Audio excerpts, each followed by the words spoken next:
नमस्कार। राजनीति में जो व्यक्ति आपकी विचारधारा का नहीं है, किसी दूसरी विचारधारा को मानता है, वो आपका दुश्मन नहीं है।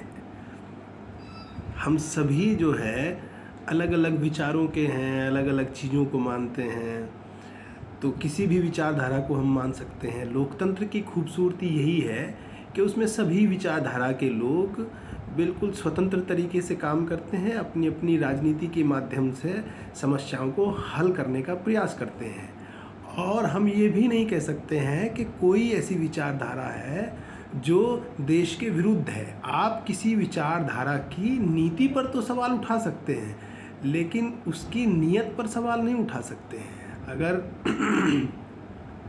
आप कहें कि साहब आप वामपंथियों की नीयत पर सवाल उठा रहे हैं, तो आप देखिए कि इस देश में वामपंथ ने कितने महान लोग दिए हैं। हम सब ये जानते हैं कि जिसे हम शहीद आज़म बोलते हैं, भगत सिंह, और पूरा अधिकांश क्रांतिकारी आंदोलन, उसमें तमाम सारे नौजवान जो हैं वो वामपंथी विचारधारा से प्रेरित थे।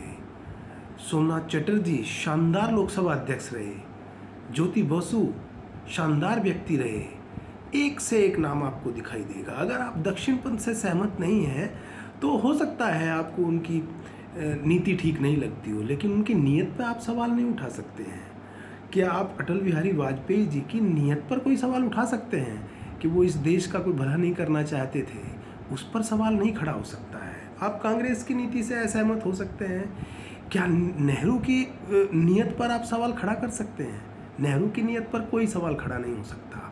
आप गांधी से असहमत हो सकते हैं, गांधी की नीति से असहमत हो सकते हैं, लेकिन इस देश में, इस दुनिया में किसी की इतनी औकात नहीं है कि जो गांधी की नीयत पर सवाल खड़ा करे।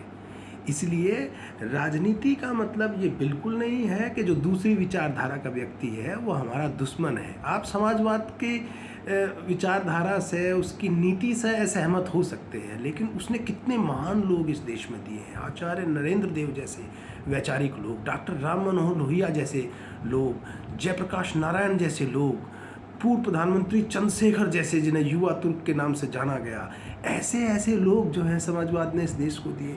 तो सभी को ये बिल्कुल समझना चाहिए कि विचारधारात्मक असहमति दुश्मनी नहीं है। किसी दूसरी विचारधारा का व्यक्ति हमारा दुश्मन नहीं है। हर एक विचारधारा अपने तरीके से समस्याओं को समझती है और अपने तरीके से उनका समाधान करना चाहती है। आप उनकी नीयत पर सवाल खड़ा कर सकते हैं। अगर आप उनकी नीयत पर सवाल खड़ा नहीं कर सकते हैं, आप उनकी नीति पर सवाल खड़ा कर सकते हैं। अगर आप किसी की नीयत पर सवाल खड़ा कर रहे हैं तो इसका मतलब है कि सवाल आपके ऊपर खड़ा हो